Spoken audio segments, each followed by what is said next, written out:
तो यहाँ आपको बता दें कि सहकारिता मंत्री बनवारी लाल सेवा पखवाड़ा के तहत बावल उपमंडल के गांव धारण पहुंचे, जहां पर उन्होंने संविधान निर्माता भीमराव अंबेडकर की प्रतिमा का अनावरण किया। वहीं स्वच्छता अभियान का भी शुभारंभ किया। इस मौके पर बनवारी लाल ने इंडिया न्यूज हरियाणा से तीसरे मोर्चे सहित दूसरे मुद्दों पर खास बातचीत की है और इस बातचीत में उन्होंने क्या कुछ कहा है वो आप सुनिए। भारतीय जनता पार्टी की ओर से प्रदेश भर में स्वच्छता पखवाड़ा मनाया जा रहा है। वहीं प्रदेश की बात करें तो हरियाणा में भी लगातार इस तरह के कार्यक्रम आयोजित किए जा रहे हैं। हम आज बावल में प्रदेश के सहकारिता मंत्री डॉक्टर बनवारी लाल की ओर से भी लगातार इस तरह से बावल की बात करें, रेवाड़ी की बात करें, तमाम जिलों में इस तरह के कार्यक्रम आयोजित किए जा रहे हैं। गांव धारण में भी कार्यक्रम का आयोजन किया जाना है। उसको लेकर क्या तैयारियां और किस तरह से जो एग्जीक्यूशन है पूरे कार्यक्रम का कैसे होना, डॉक्टर साहब से बात करेंगे। आखिर वो क्या कहते हैं इसको लेकर।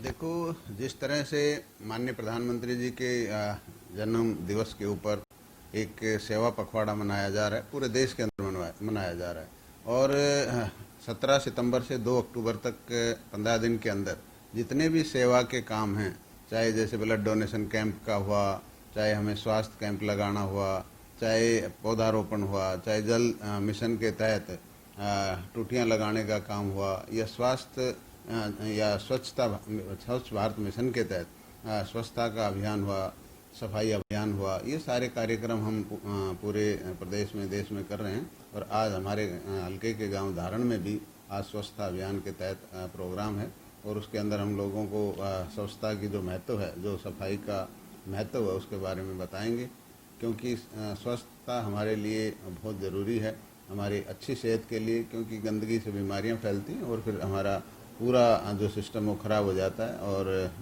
इसके बारे में लोगों को बताएंगे। आज उसके तहत प्रोग्राम धारण के अंदर है। डॉक्टर साहब, कल एक बात करें तो फतेहाबाद में एक रैली हुई, जो विपक्ष के नेता, तमाम नेता वहां पे जुटे। अब थर्ड फ्रंट की बजाय मुख्य गठबंधन की बात कही जा रही है। पहली बार कांग्रेस को भी उसमें शामिल करने की बात कही गई है। तो आप क्या सोचते हैं इसको लेकर? आखिर क्या भविष्य लगता है आपको जो मुख्य गठबंधन है? देखो, इन तीसरे मोर्चे का या संयुक्त मोर्चे का जो भी असर पहले रहा है, वही असर अब होने वाला है। और जहाँ तक कांग्रेस की बात है, कांग्रेस पहले तो ये कहती थी कि भाई हम इनमें शामिल नहीं होंगे, लेकिन आज कांग्रेस के पल्ले कुछ बचा ही नहीं, पूरे देश के अंदर कुछ है ही नहीं, तो वो भी इसमें शामिल हो जाएंगे तो उससे कोई फर्क पड़ने वाला नहीं है। क्योंकि देश के प्रधानमंत्री नरेंद्र भाई मोदी ने जिस तरह से 8 साल के अंदर देश की विश्व में जो साख बनाई है और जो जन कल्याणकारी आम आदमी के लिए किए हैं, जो सबका साथ सबका विकास, ये सारा जो काम हुआ है, अंत्योदय के सिद्धांत पर जो हमारी प्रदेश की सरकार हो चाहे देश की सरकार हो, काम कर रही है और गरीब से गरीब आदमी को भी ऊंचा उठाने के लिए जो प्रयास हैं, इससे माननीय नरेंद्र भाई मोदी का कोई जवाब इनके पास नहीं, कोई काट इनके पास, विपक्ष के पास नहीं है। सर, पंचायत चुनाव की बात करें, लगातार पंचायत चुनाव के दावे तमाम सरकार की ओर से किए जाते हैं, इलेक्शन कमीशन भी कह चुके हैं, बावजूद इसके देरी हो रही है और कहीं ना कहीं विपक्ष के नेता कहने लगे कि सरकार पंचायती चुनाव करने से डर रही है, उनका जनाधार खिसक रहा है। इसको लेकर क्या कहेंगे? देखो, आपको पता है कि जो चुनाव का जो लेट होना, उसका एक कारण था कि माननीय मुख्यमंत्री जी ने कहा था कि हम BCA को भी इसमें रिजर्वेशन देंगे, पंचायतों में उनका भागीदारी देंगे। तो उसके चलते कोर्ट में लोगों ने अपील कर दी थी और उसके बाद कोर्ट से आने के बाद जो एक कमीशन बनाया गया BC के लोगों को भी इनकी क्या मतलब वो है भागीदारी है, समाज के अंदर कितने लोग इनकी परसेंटेज है, उसके हिसाब से फिर उनकी सीटों का बंटवारा किया जाएगा। तो इस प्रोसेस के अंदर थोड़ी देरी हुई और अब इलेक्शन कमीशन को भी कुछ टाइम चाहिए ड्रा करने के लिए या और कामों के लिए। तो इलेक्शन कमीशन ने ही रिक्वेस्ट की है कि 30 नवंबर तक हमें टाइम दिया जाए। लेकिन मुझे लग रहा है जिस तरह से प्रक्रिया शुरू है, सभी ड्रा मेरे ख्याल से हो चुके हैं और 29 और 28-29 को मेरे ख्याल से फाइनल BCA का ड्रा होना है। उसके बाद मुझे नहीं लगता कोई देरी होगी। और दिवाली का ध्यान रखते हुए माननीय मुख्यमंत्री जी ने भी जिस तरह कहा कि त्यौहार आ रहे हैं, दशहरा है, दिवाली है, तो इसके बाद शायद चुनाव हो जाए। माना जाए कि दिवाली के बाद चुनाव कराने की ऐसी आशा है। सर, एक अभी हाल ही में लगातार बरसात हो रही है, बाजरा मुख्य उपज है दक्षिण हरियाणा की।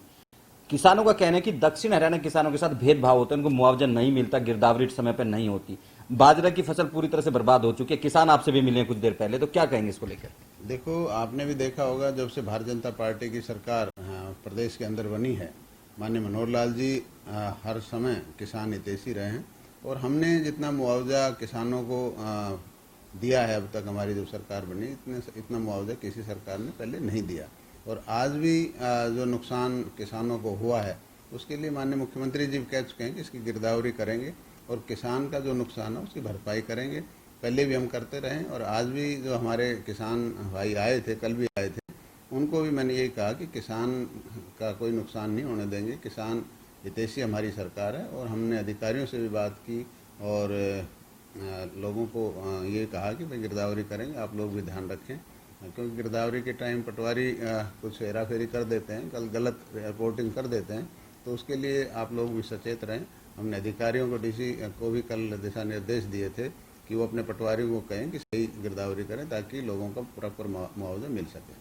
सर 2024 विधानसभा चुनाव की बात करें, लोकसभा चुनाव की, तमाम पार्टियां, बीजेपी की बात करें, विपक्षी पार्टी लगातार तैयारी कर रही है। दक्षिण हरियाणा में एक बड़ा मुद्दा है एम्स को लेकर तमाम राजनीति की बात करें। केंद्रीय मंत्री राविंद्र सिंह पिछले दिनों कुछ कहा कि जो संघर्ष समिति अंधेरे में रखा उन्होंने, तो अब कहां तक हम पहुंचे, क्योंकि सरकार में आप मंत्री हैं, मुख्यमंत्री के नजदीकी भी हैं, तो आप कैसे देखते हैं कि कब तक इसे चढ़ पाएगा?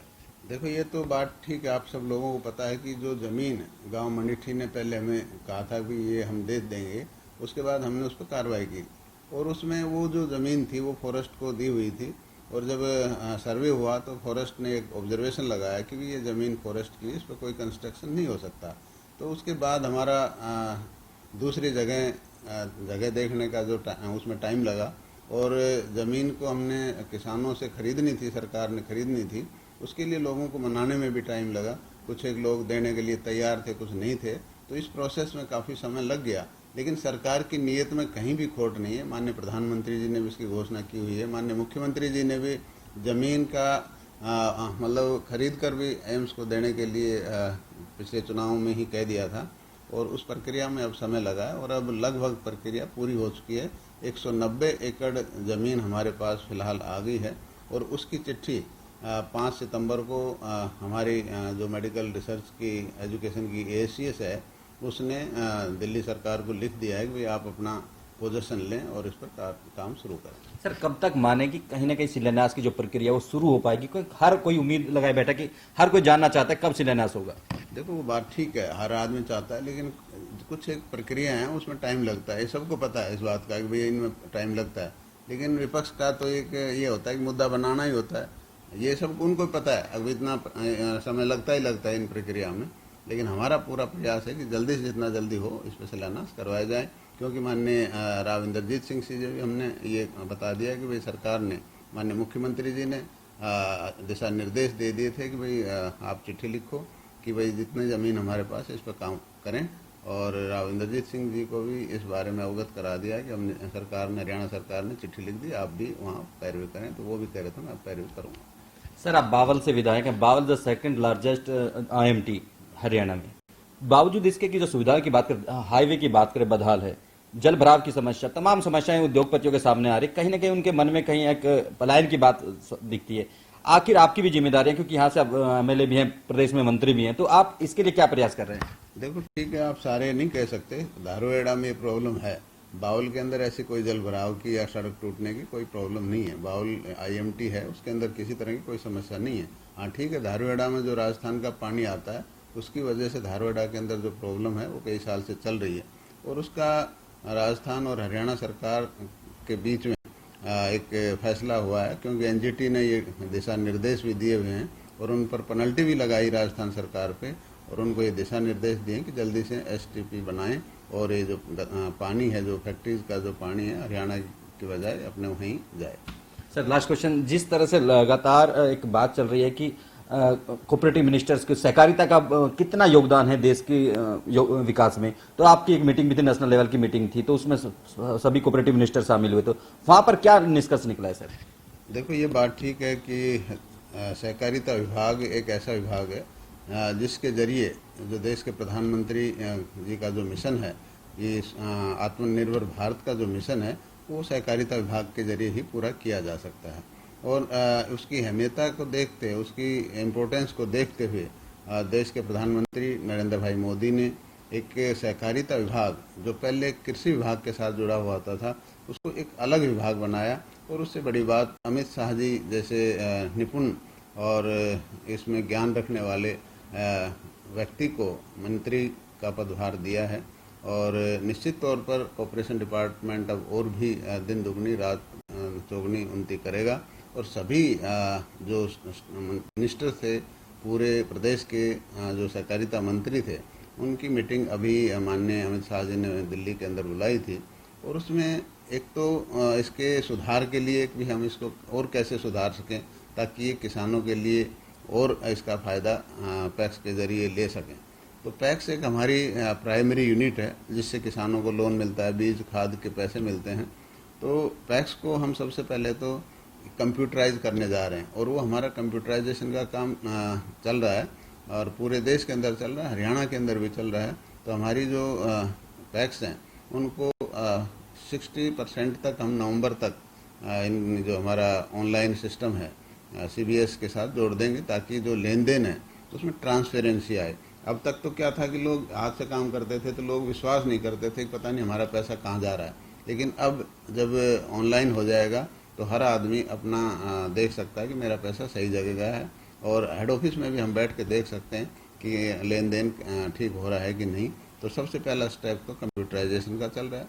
उसके बाद जो हमारी पैक्स हैं इनको मल्टीपर्पज़ सर्विस सेंटर बनाया जाएगा ताकि जो अब हमारी पैक्स वाइबल काफ़ी पैक्स हमारी डिफंग हैं, काम नहीं हो रहा, उन पर काम नहीं कर रही, इनको वाइबल कैसे बनाया जाए उसके लिए भी इनको मल्टीपर्पज़ सर्विस सेंटर बनाया जाएगा। उस बायलाज बदले जा रहे हैं, माननीय अमित शाह जी ने कहा कि हम अभी बायलाज बदल रहे हैं, उसकी जो कॉपी हमारे पास स्टेट्स में आ जाएगी और उसके बाद स्टेट्स में भी वो बायलाज लागू होंगे और फिर ये जो रजिस्ट्रेशन होगी, जैसे चाहे आपका सेल्फ हेल्प ग्रुप है, इसको भी हम कोऑपरेटिव एक्ट के तहत ही रजिस्टर्ड करेंगे ताकि उनको भी ज़्यादा से ज़्यादा हम मदद दे सकें। और जब कंपनी एक्ट के तहत इनके रजिस्ट्रेशन होगा फिर ये जो भी हमारा जैसे पैक्स हैं इनके अंदर कुछ भी आप सामान बेच सकते हैं, जो भी हमारे आपके कोऑपरेटिव डिपार्टमेंट चाहे हैफेड का है, चाहे डेयरी का है, चाहे शुगर फेड का है, या हमारा सेल्फ हेल्प ग्रुप का प्रोडक्ट है या MSME के प्रोडक्ट हैं, ये सारे प्रोडक्ट हम पैक्स के अंदर बेच सकते हैं और उससे क्या होगा कि लोगों को घर बैठे अच्छी चीज़ मिलेगी। दूसरा ये है कि पैक्स की वायबिलिटी बढ़ेगी। तो ये सारी चीज़ें इन पर विचार किया गया और किसान हित में कॉर्पोरेशन डिपार्टमेंट काफ़ी काम करेगा, ऐसा मेरा विश्वास है। हमारे साथ थे प्रदेश के सहकारिता मंत्री। तमाम सामाजिक मुद्दों फिर या फिर राजनीतिक मुद्दों, तमाम मुद्दों पर उन्होंने बातें रखी और बताया आखिर किस तरह से सरकार किसानों को लाभ दे रही है और आगामी समय में जिस तरह से बाजरे की फसल बर्बाद हुई है जल्द से जल्द उसकी गिरदावरी कराकर उनको मुआवजा दिलाया जाएगा। रेवाड़ी से अमित विश्वकर्मा, इंडिया न्यूज, हरियाणा।